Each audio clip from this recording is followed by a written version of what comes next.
Hello students, BA second year के second paper के अंतर्गत हमने जैन धर्म और बौद्ध धर्म का अध्ययन किया था और हमने ये जाना था कि किस तरह से वैदिक धर्म की प्रतिक्रिया के फलस्वरूप 6ठी शताब्दी ईसा पूर्व में एक धार्मिक क्रांति का उद्भव हुआ, जिसके फलस्वरूप वो जैन धर्म और बौद्ध धर्म बहुत ही प्रसिद्ध हुए।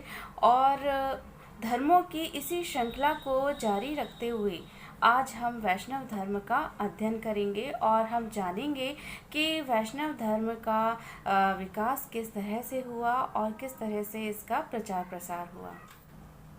विष्णु एक ऋग्वैदिक देवता माने जाते हैं और अन्य देवताओं की भांति वे प्रकृति के देवता हैं और वो सूर्य के क्रियाशील रूप का प्रतिनिधित्व करते हैं। विष्णु का जो सर्वाधिक महत्व है वो इस कारण से है कि उन्होंने 3 पदों से संपूर्ण पृथ्वी को नाप डाला है।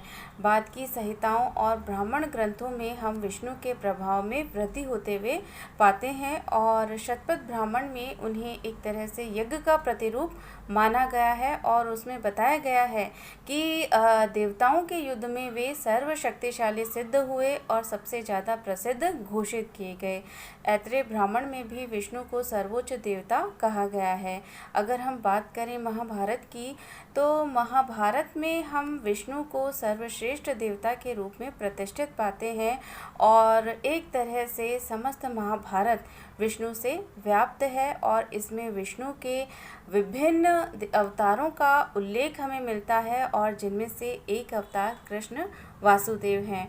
इस समय से भागवत धर्म वैष्णव धर्म बन जाता है और विष्णु उसके अधिष्ठाता देवता हो जाते हैं। गुप्त काल में ब्राह्मण धर्म का पुनरुत्थान हुआ और जो मूर्ति थी वो उपासना का केंद्र बन गई। यज्ञ का स्थान उपासना ने ले लिया और ब्राह्मण धर्म से भागवत धर्म इस तरह से भिन्न था कि उसने उपनिषद द्वारा प्रतिपादित विश्व ब्रह्म की जगह एक व्यक्तिगत ईश्वर को उपासना का केंद्र बनाया। वैष्णव धर्म का विकास भागवत धर्म से ही हुआ है और परंपरा के अनुसार इसके जो प्रवर्तक थे वो वृष्णि या सात्वत वंशी कृष्ण थे, जिन्हें वसुदेव का पुत्र होने के कारण वासुदेव कृष्ण कहा जाता है और वो मूलतः मथुरा के निवासी थे। छांदोग्य उपनिषद में उन्हें देवकी पुत्र बताया गया है और घोर अंगिरस का शिष्य कहा गया है। कृष्ण के अनुयायी उन्हें भगवत यानी पूज्य कहते थे और इस कारण उनके द्वारा प्रवर्तित धर्म की संज्ञा भागवत हो गई। भागवत धर्म के अगर महत्वपूर्ण स्रोतों की हम बात करें तो भागवत धर्म के महत्वपूर्ण स्रोत हैं महाभारत, भगवत गीता, भगवत पुराण, नारद सूत्र, सांडिल्य सूत्र। पतंजलि ने भी वासुदेव को विष्णु का रूप बताया है और विष्णु पुराण में वासुदेव को विष्णु का एक नाम बताते हुए कहा गया है कि विष्णु सर्वत्र है, उनमें सभी का वास है और इसलिए वो वासुदेव हैं। इस प्रकार हम देखते हैं कि प्राचीन भागवत धर्म ही कालांतर में वैष्णव धर्म में परिवर्तित हो गया है और इसी प्रकार जब कृष्ण विष्णु का तादात्म्य नारायण से स्थापित हुआ तब वैष्णव धर्म की एक संज्ञा पंचरार्थ धर्म हो गई।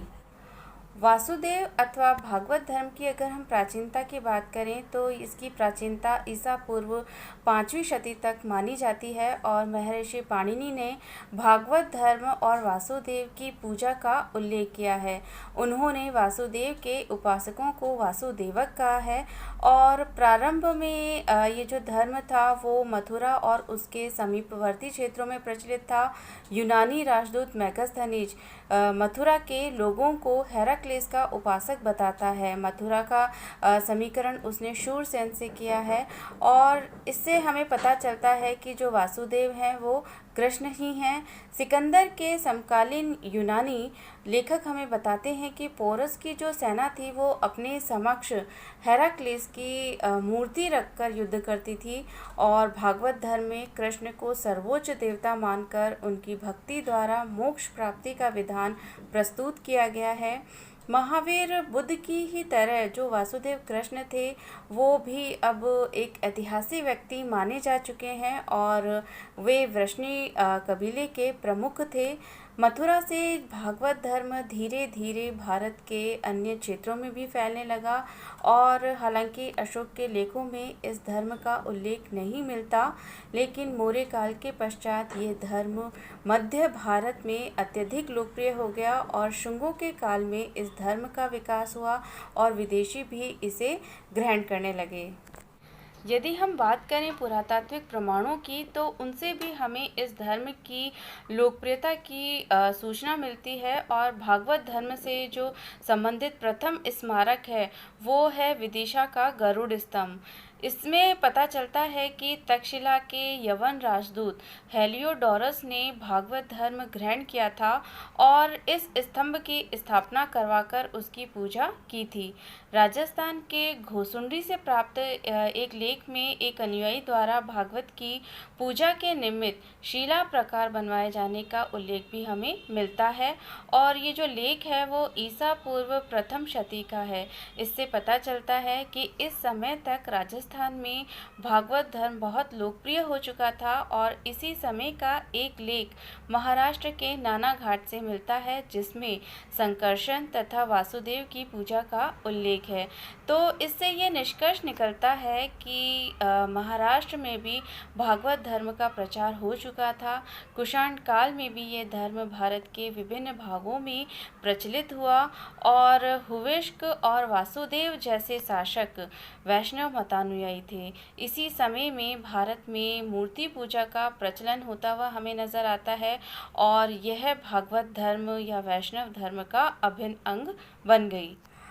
भागवत अथवा वैष्णव धर्म का जो चरमोत्कर्ष है वो हमें गुप्त राजाओं के शासन काल में मिलता है और गुप्त नरेश जो थे वो वैष्णव मतानुयायी थे और उन्होंने इसे राजधर्म बनाया। अधिकांश जो शासक थे उन्होंने परम भागवत की उपाधि ग्रहण की और विष्णु का जो वाहन था गरुड़ वो गुप्तों का राजचिन्ह था। प्रयाग लेख से हमें पता चलता है कि गुप्त शासन पत्रों के ऊपर गरुड़ की मुद्रा लगी होती थी और विष्णु की उपासना में बहुत सारे मंदिरों और मूर्तियों का निर्माण करवाया गया। महरौली लेख से हमें पता चलता है कि चंद्रगुप्त द्वितीय ने विष्णुपद पर्वत पर विष्णु ध्वज की स्थापना करवाई थी। स्कंदगुप्त कालीन भीतरी लेख में विष्णु की मूर्ति स्थापित किए जाने का वर्णन भी हमें मिलता है और जूनागढ़ लेख से भी हमें पता चलता है कि चक्रपालित ने सुदर्शन झील के तट पर विष्णु की मूर्ति स्थापित करवाई थी। तिगवा, देवगढ़, मथुरा आदि से इस काल के बने हुए मंदिरों और मूर्तियों के अवशेष हमें मिलते हैं और गुप्त काल में लिखे गए पुराणों में विष्णु के अवतारों का विस्तृत वर्णन हमें मिलता है और इस युद्ध के जो कोशकार थे अमर सिंह, उन्होंने अपने ग्रंथ में विष्णु के 39 नाम गिनाते हुए उन्हें वसुदेव का पुत्र बताया है। हालांकि वैष्णव धर्म का चरमोत्कर्ष हमें गुप्त काल में दिखाई देता है, लेकिन गुप्त काल के बाद भी वैष्णव धर्म का उत्थान होता रहा और हर्ष काल की हम बात करें तो हर्ष काल में भी यह एक प्रमुख धर्म था। हर्षचरित में पांचरार्थ तथा भागवत संप्रदायों का उल्लेख मिलता है। राजपूत काल में वैष्णव धर्म का बहुत ज़्यादा उत्कर्ष हुआ। विभिन्न शासकों ने विष्णु के सम्मान में अनेक मंदिर और मूर्तियों का निर्माण करवाया। चंदेल राजाओं ने खजुराहो में विष्णु के अनेक मंदिर बनवाए थे। जैदी, परमार, पाल और सैन राजाओं के शासन में भी विष्णु के अनेक मंदिर तथा मूर्तियों का निर्माण करवाया गया था। इस काल की विष्णु मूर्तियाँ चतुर्भुजी हैं और उनके हाथों में शंख, चक्र, गदा तथा पद्म है। साथ ही साथ लक्ष्मी और गरुड़ की मूर्तियाँ भी निर्मित करवाई गई थी। विष्णु के 10 अवतारों की कथा का व्यापक प्रचलन भी इस समय हुआ और प्रत्येक की मूर्तियों का निर्माण भी हुआ। समाज में वैष्णव धर्म से संबंधित अनेक व्रतों और अनुष्ठानों का भी प्रचलन हो गया।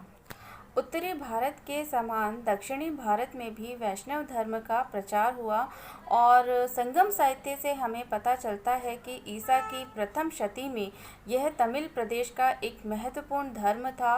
दक्षिण भारत में विष्णु के कई मंदिर और मूर्तियां हमें मिलती हैं।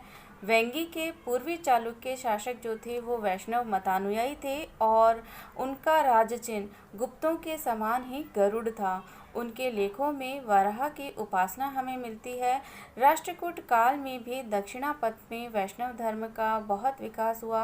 हालांकि जो राष्ट्रकूट नरेश थे वो जैन मत के पोषक थे। दंती दुर्ग ने एलोरा में दशावतार का प्रसिद्ध मंदिर बनवाया था, जिसमें विष्णु के 10 अवतारों की कथा मूर्तियों में अंकित है। वैष्णव धर्म का प्रचार प्रसार तमिल प्रदेश में मुख्यतः आल्वार संतों द्वारा किया गया और आल्वार शब्द का अर्थ होता है ज्ञानी व्यक्ति। आल्वार संतों की जो संख्या मानी गई है वो 12 मानी गई है और वे हैं पोएगे, भुत्तार, पया, तिरुमलिशे, नमालवार, मधुर कवि, कुलशेखर, पेरिये, तिरुप्पाण, तिरुमंगे, तोंडरडिपोडी और अंडाल। अलवारों में एकमात्र महिला साध्वी अंडाल का नाम हमें मिलता है और उसके भक्ति गीतों में कृष्ण कथाएं ज़्यादा हमें मिलती हैं। मध्ययुगीन कवयित्री मीराबाई की कृष्ण भक्ति की भांति ही अंडाल भी जो थी वो कृष्ण की प्रेम दीवानी थी और अलवारों की जीवनी गुरु परंपरा नामक ग्रंथ में एकत्र है, जो ऐतिहासिक साक्ष्यों की अपेक्षा अलौकिक कथाओं का संग्रह है। प्रथम 3 अल्वार संतों द्वारा विष्णु की महिमा में रचे गए पदों का संग्रह तमिल दिव्य प्रबंधम कहलाता है।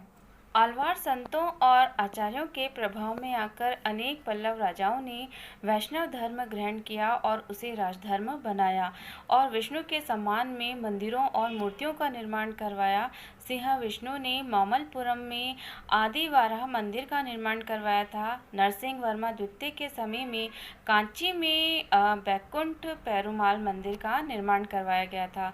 दंती वर्मा भी विष्णु का एक महान उपासक माना जाता है और बादामी के चालुक्य नरेश भी वैष्णव मत के पोषक थे और उनमें से कुछ ने परम भागवत की उपाधि भी धारण की थी।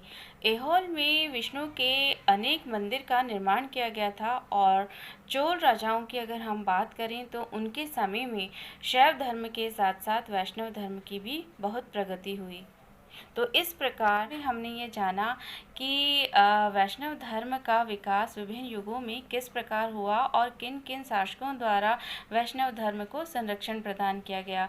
अगली क्लास में हम ये जानेंगे कि वैष्णव धर्म के प्रमुख संप्रदाय कौन कौन से हैं और साथ ही वैष्णव धर्म के प्रमुख सिद्धांतों और अवधारणाओं के बारे में भी हम चर्चा करेंगे।